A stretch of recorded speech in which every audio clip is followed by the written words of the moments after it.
시청자 여러분 안녕하십니까?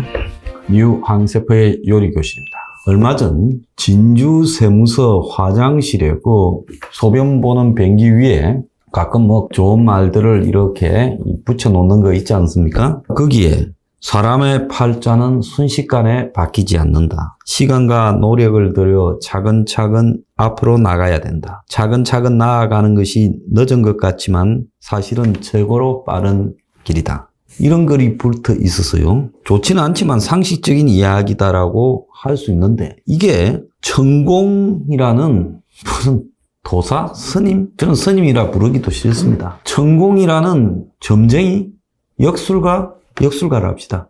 역술가의 글이었다고 합니다. 아니 공공기관의 세무서 화장실에 버젓이 천공이라는 글이 어떻게 붙어 있는가? JTBC가 보도했지요. 이게 이제 크게 보도할 듯 하다가 슬그머니 밀려났는데 손을 좀 쓴 걸로 보여요.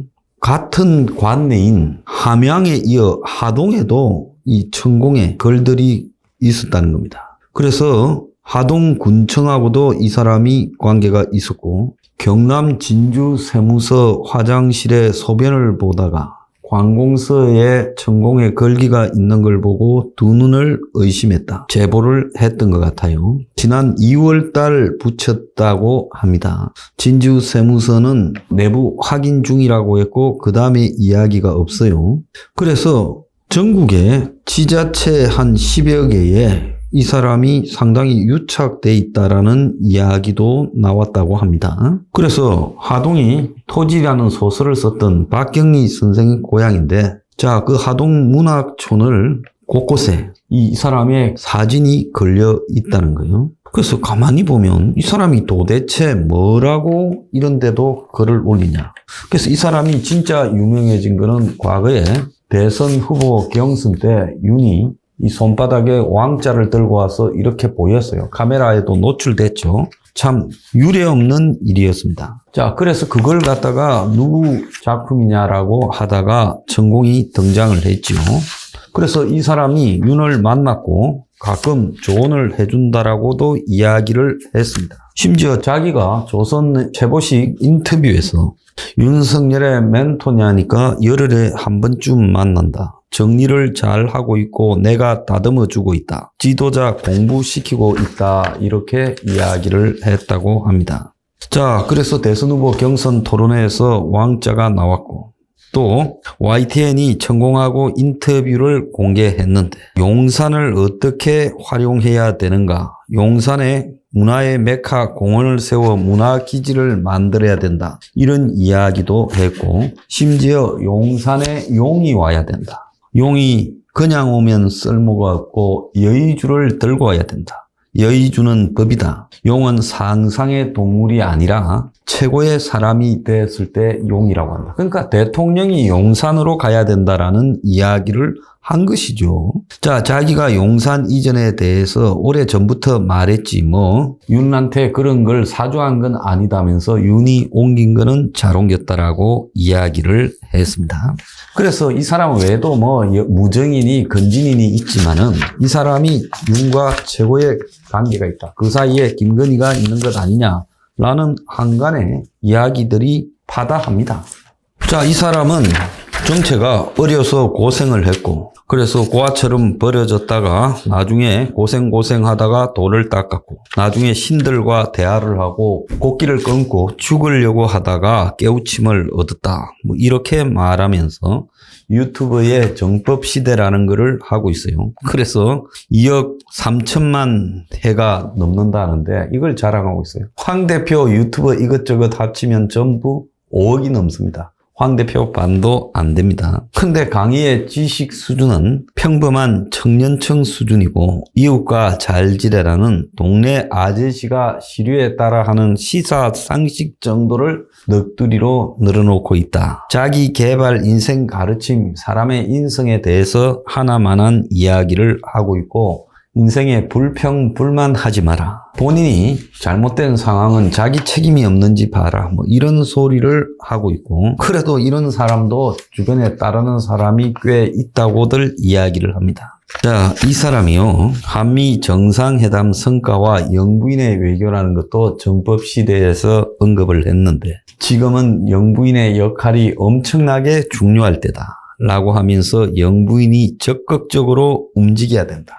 이런 말을 한 이후에 가만히 있던 김건희가 움직이면서 진짜 조종받고 있는 것 아니냐라는 한간의 구설수도 있었습니다. 이 사람은 세계 영부인 교류론까지 설파했다는데 유독 이 정법시대라는 인간이 살아가야 될 그냥 도리를 이야기하는 철학적인 유튜버 아니겠습니까? 거기에 세계 영부인 교류론, 영부인이 바빠져야 된다. 그것이 국익에 엄청난 길을 열어갈 수 있는 것이다. 아무리 남자들이 대통령을 하고 있지만 그 나라들 안에서 정치는 영부인이 하는 것이다. 황당한 이야기를 했어요. 그래서 대통령 부인은 세계 대통령들의 부인과 사귀어야 한다. 이것이 자기 일이다. 대통령 부인들은 외롭다. 외로운 부인들끼리 소통해야 된다. 윤 대통령이 해외에 나가 악수하고 오지 않나. 그 다음에는 세계 대통령들의 부인에 대한 전화는 부인이 직접 부인들끼리 해야 된다. 부인이 어떤 일이 벌어지고 있는가라고 묻고 서로 간에 내조하는 의미에서 적극적으로 소통해야 된다. 자, 그렇게 하면 국익에 엄청나게 이득이 될 거다라는 말을 했습니다. 자, 그런데 이제 이번에 골 때리는 거는 윤석열, 김건희 부부가 뉴욕을 방문했을 때 천공이라는 자가 신경애라는 자기와 밀접한 관계가 있는 여자와 더불어 뉴욕 공항에 나타났고 뉴욕 곳곳에 이렇게 다니는 모습이 포착됐습니다. 국내외적으로 너무 시끄러워 블로그에 올리지 않으려고 했으나 이미 많은 언론에 노출이 되어서 자기 제자들이 글을 올린다. 이러면서 스승께서 국내외로 많이 시끄러워서 참으로 비통해했다. 미국으로는 비행기 내에 안타까움이 가실 줄 몰랐다. 스승에게서 어떤 심정으로 수행을 했는지, 어떤 심정으로 만행을 하고 어떤 심정으로 법문을 말하는지 모르는 사람들이 그렇게 하고 있다. 승인이 출할 때는 항상 손가락질 하는 사람도 같이 나오니 얼마나 안타까운지 모르겠다. 이런 이야기를 밑에서 올리고 자빠졌다는 겁니다. 그래서 스승님처럼 인류 대민사업, 통일에 관한 대법을 놓아놓을 수 있는가? 디트로이트 시티 같은 공사에 대한 법을 내놓을 수 있는가? 스승님은 본래 인류의 스승으로 지도자를 가르쳐야 하나? 기복만 하고 국민들을 가르치는 종교인들이 기초 공부가 너무 부족하고 힘든 자들이 많아 가장 어렵고 힘든 자들부터 가르치셨다. 웃기고 자빠졌네. 그래서 지금부터 대통령부터 미국의 최상층들까지 공부하는 것으로 알려졌다. 진짜 국내만 있다가 외국에 가니까 다르다. 국내는 솔직히 꼴통이 무엇인지 배우는 것 같아. 원장님이 이러다가 우리 민족이 철퇴를 맞을 수도 있다. 그토록 기다리던 메시아가 한국에서 나오셨고 한국말로 가르치는데 참 가짜나 죽겠어요. 그래서 스승이 마지막 날 유엔 앞에서 큰 축원을 하셨고 대신들을 불러서 작업하라고 명하셨다고 하셨다. 좀 웃기고 있어요. 그래서 뉴욕에서 9월 16일 날 이 세미나에서 한미 관계에 대해서 연설을 한다.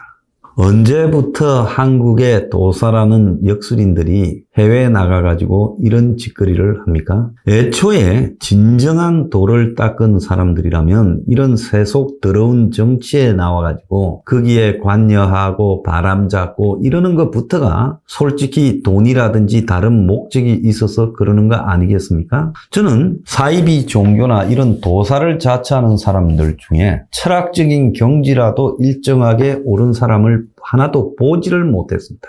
그래서 이 사람이 제대로 자신의 철학을 갖췄는가? 저는 천공이 원한다면 그가 원하는 주제를 가지고 저하고 바로 라이브로 토론을 한번 해보고 싶어요. 물론 황 대표가 뒤에서 저를 가르쳐 줄 거니까. 자, 그래서 이 천공이란 자가 뭔데 왜 하필 윤석열 부부가 유엔으로 가는 과정에 미리 가가지고 설치고 다니면서 한미 세미나를 하고 연설을 하고 유엔 청사 앞에서 축원을 한다고 합니까? 그래 축원을 해서 윤이 뉴욕에 갔던 일이 잘 됐습니까? 바이든하고 48초 만나고 욕설을 했다고 한간에 온갖 분란이 일어났습니다. 자, 유는요, 김건희는 저 도사를 자청하는 저 도인들, 무속인들, 역술인들, 점쟁이들부터 옆에서 쳐내지 않으면 그들의 앞날은 황세프 도사가 예언할 때 참으로 비참할 것이다 라고 예언을 합니다. 오늘의 디저트, 어찌하여 일국의 대사에 저런 삼류 찌꺼기들이 끼어들어 끄떡이는가? 저런 것들 다 잡아넣지 못하는가?